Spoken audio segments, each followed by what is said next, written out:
Hello and welcome to Data Ki Baat.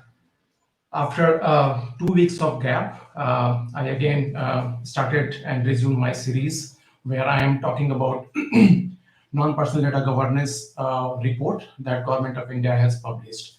So in this episode, I am going to discuss about a new topic or new category that Government of India has proposed.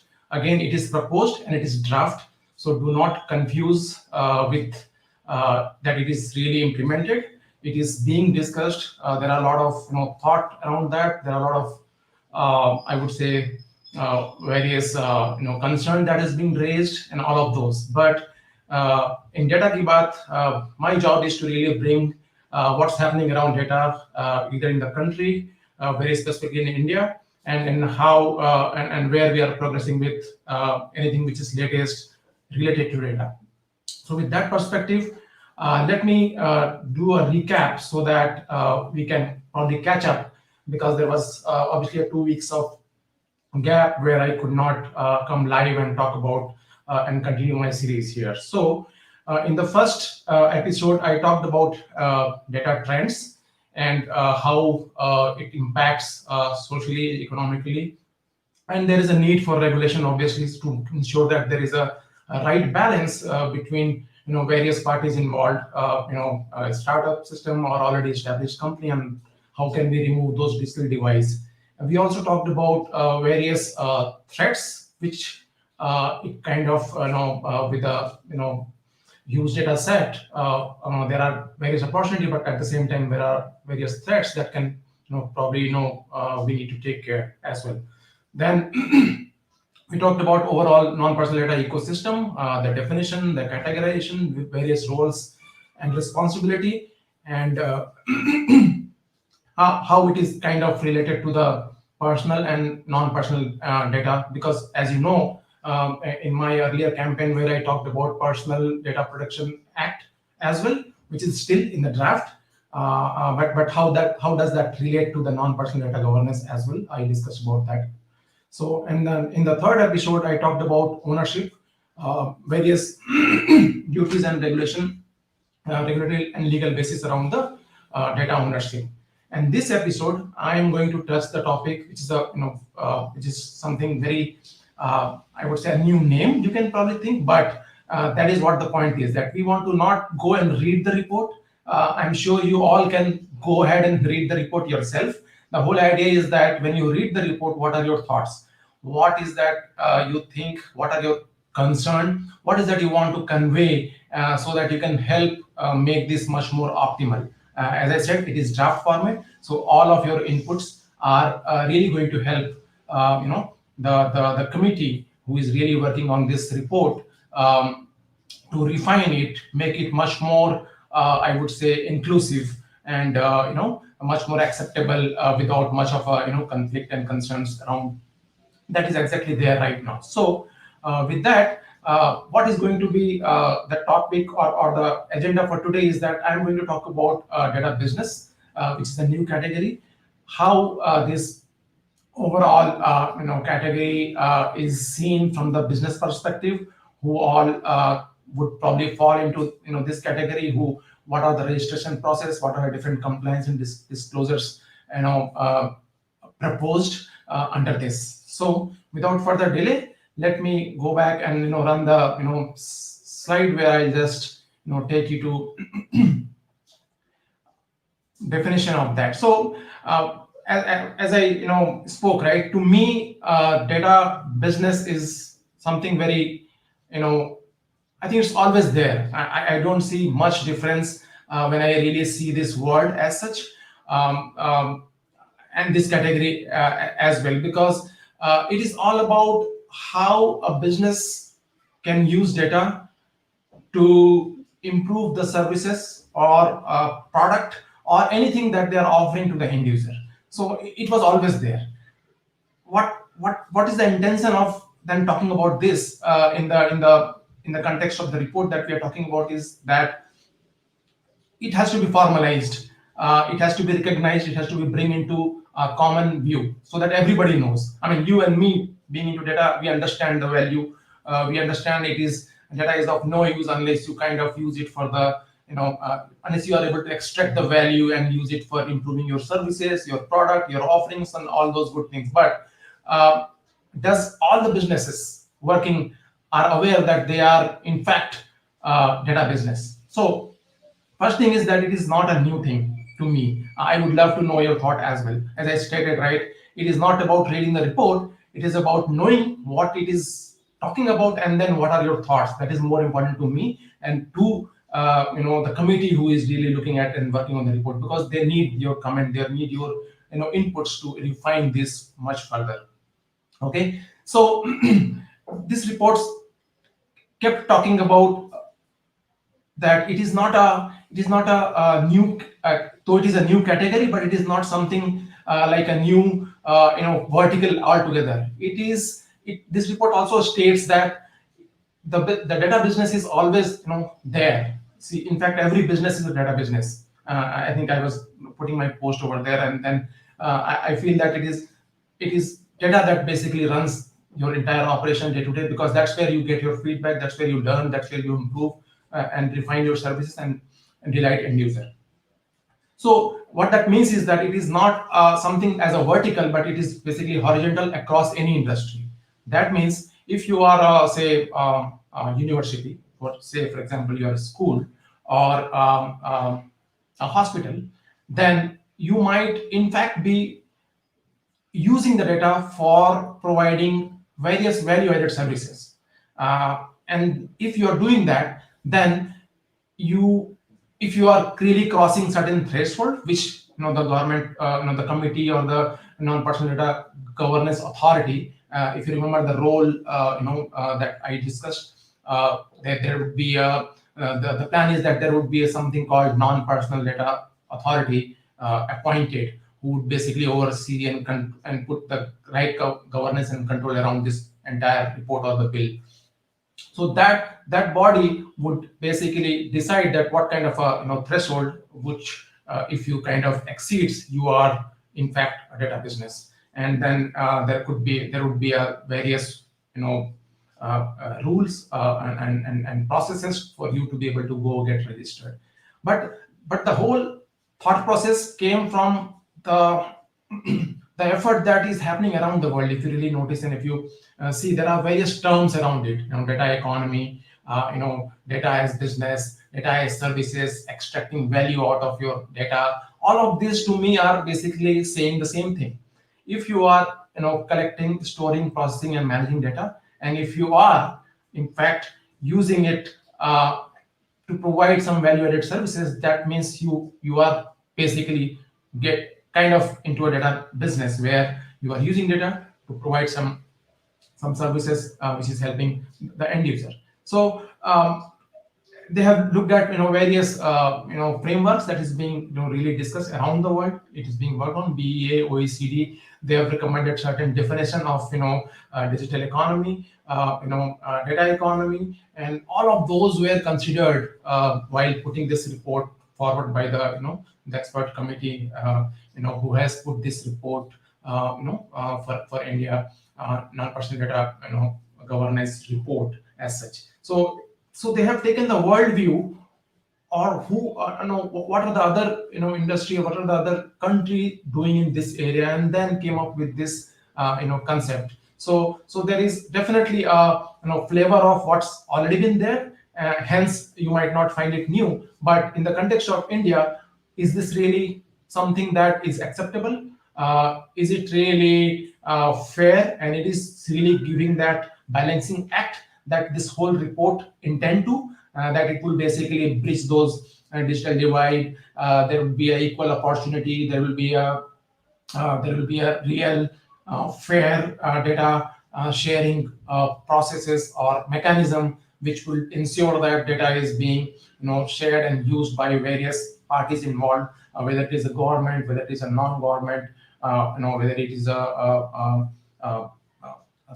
any social organization or a NGO or something. So they all should be able to do that. But imagine in an organization, if you're working for an organization, for the small organization or a big organization, it becomes so difficult to think data from the data sharing standpoint, that who can access what. Now we are talking about the country.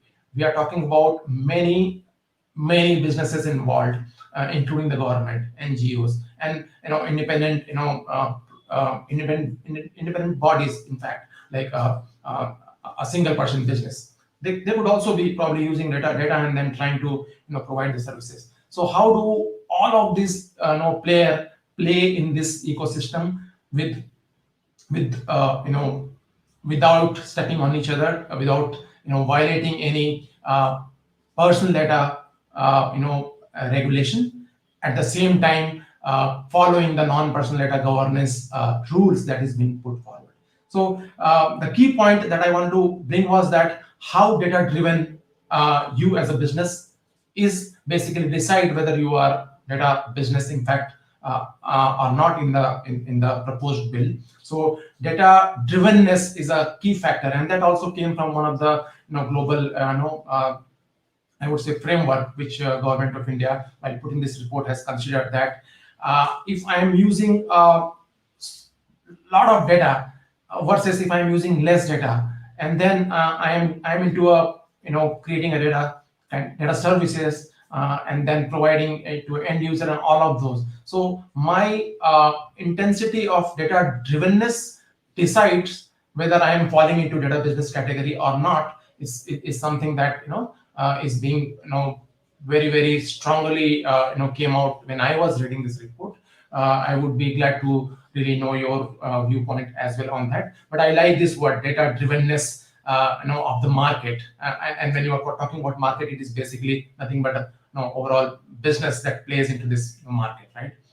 So moving on to the next slide, I just jotted down a couple of points which I think I have already mentioned, that it is not an independent industry as such being proposed. It is a horizontal classification of any and all businesses into data or using data to provide some kind of services. You might be again a school or a hospital, but if you are collecting data and processing it and then making it doing some kind of a some kind of a derivation to really provide some value addition to the student or maybe a patient, then you are in fact falling into that category subject to your threshold. So if you are below the threshold, then you might not be willing to go and follow that process because it is really optional. You don't have to really go and I'll talk about that in the next slide, that who need to go and then if at all these rules or if at all this regulation comes into the picture. Again, it is a draft.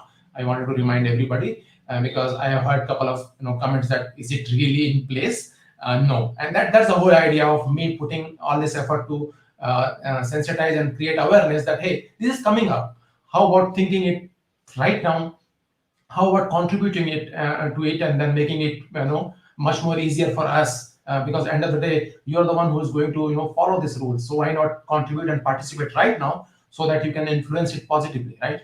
So with that, we will move to the next slide where I am talking about what could be the registration process if at all this comes up, and how this whole data business will be managed. So it is going to be based upon the threshold. As I said, the first requirement is that, and if you are below threshold, you don't have to probably register yourself. It is going to be optional for you. But if you are registering, then you will have something called business ID, what kind of a business you are doing, what kind of a data you are collecting, all of those things which I keep talking, right? The purpose of your use of data broadly is something that you have to disclose, you have to share, and then based upon the non-personal data authority rules on processes put in place, you would be basically registered and you would have a business ID, and then you can kind of be called as a business data business. And then one more thing that came out is that the threshold is really variable. It's like today I may not be falling into data business because I am below the threshold, but suppose I am now doing much more data collection and much more processing and much more value-added services with the data, and I am a data business. But then as I grow, my data collection also grows, my data type that I used to collect earlier versus I am collecting now also kind of changes, then how this certification process would work. And then obviously there is a process, and it is basically time based in the context and the need base, because with the time you will grow, with the time you will change your operation, you will change your processes, you might probably not use certain data set that you were using earlier, and you might include something new. Hence this is basically a continuous process. I mean, at least I felt when I was reading this report that this is not a very static, written on the stone kind of a process. Data business need to be heavily involved over time, and they have an obligation. If I have to use this word, I know it is really legal, and it's not there, but it is requested or it is expected for a data business to really keep uh, talking about or keep sharing and disclosing that what kind of a data set, what kind of a business, what kind of a purpose they are, what kind of business they are in, and if the data set earlier was this and then now it is changing, then they got to disclose that. But one good thing that I also noticed in this report is that the whole idea is to make it really simple. It has to be digital so that you do not have one more process just because you are dealing with data and just because you want to probably be called as a data business as well and have a registration. It should be very easy and hassle-free process is what this report also highlighted.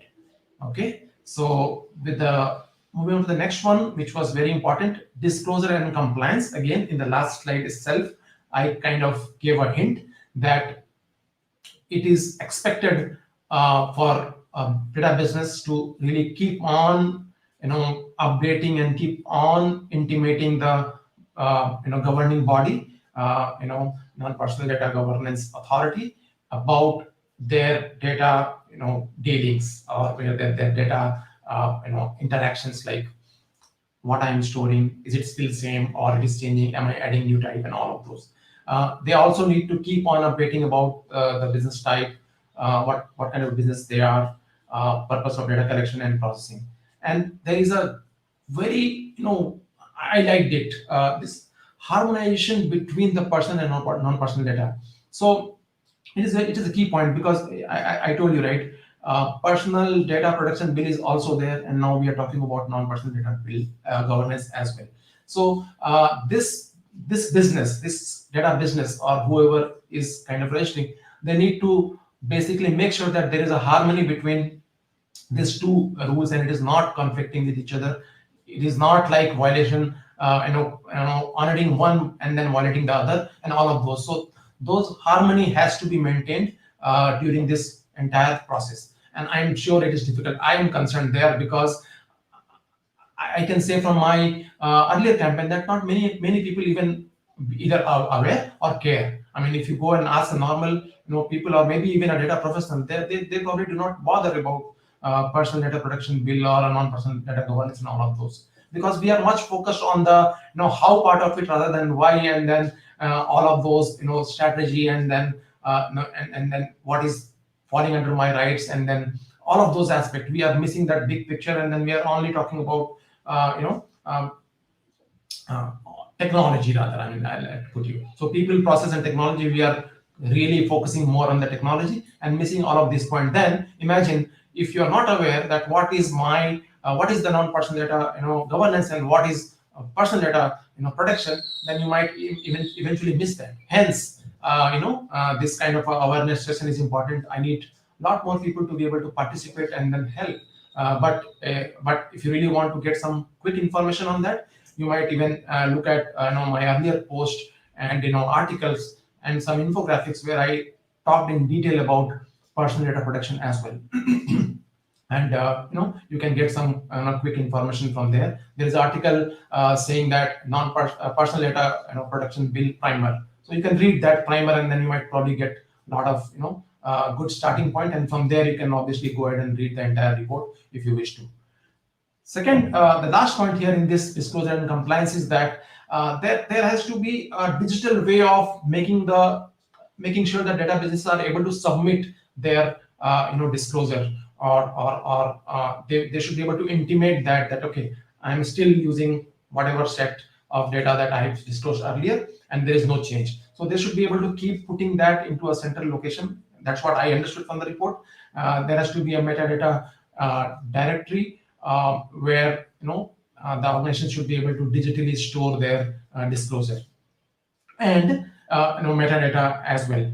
So what that would enable is that it should be obviously accessed within India. That is something that comes under the compliance, that nobody outside India should be able to access that. So those things need to be clear. Indian citizens, organization, and government as well.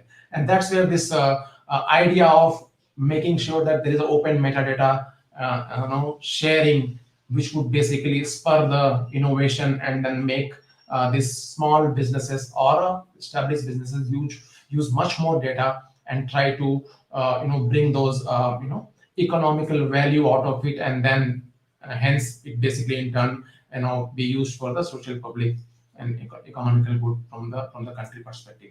I think that's the whole idea of promoting this concept of data business. And again, I said, right, just encourage innovation and enable and promote the industry startup, or a new company, or an individual also. I mean, you can be a sole proprietor of some concept, and then you might just want to use the data, but then where do you go? I mean, there is a obviously open data for the government of India as well, but this one basically become much more inclusive, where everybody is participating, obviously under the right control and governance, which is what this rule and report is all about. And then ensure that you have access to that, and then you can utilize those to create those value, grow your business, grow your data business, in fact, and then bring value to the economy. That's the whole idea of data business, and there is more to it. Obviously, this report is very extensive. At the same time, call for a very good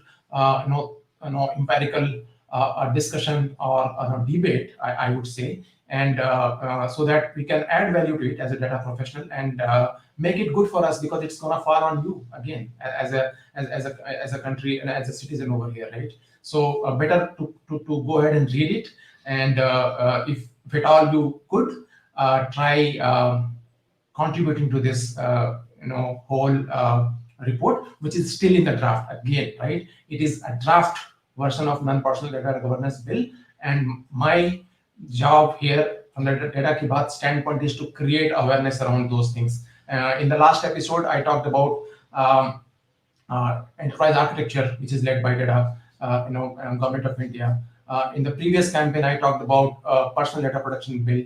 I will keep on, surfacing those key initiatives from the government of India and from the country, our country, India. Anything data, right? That's the whole idea of Data Ki Baat. So thank you very much for watching the episode where I talked about data business, the term or the category from the non-personal data governance bill, or a report that we are talking about as a country. So let me know your thoughts. Let me know your questions, if at all you have any, and then I will get back to you with my answer.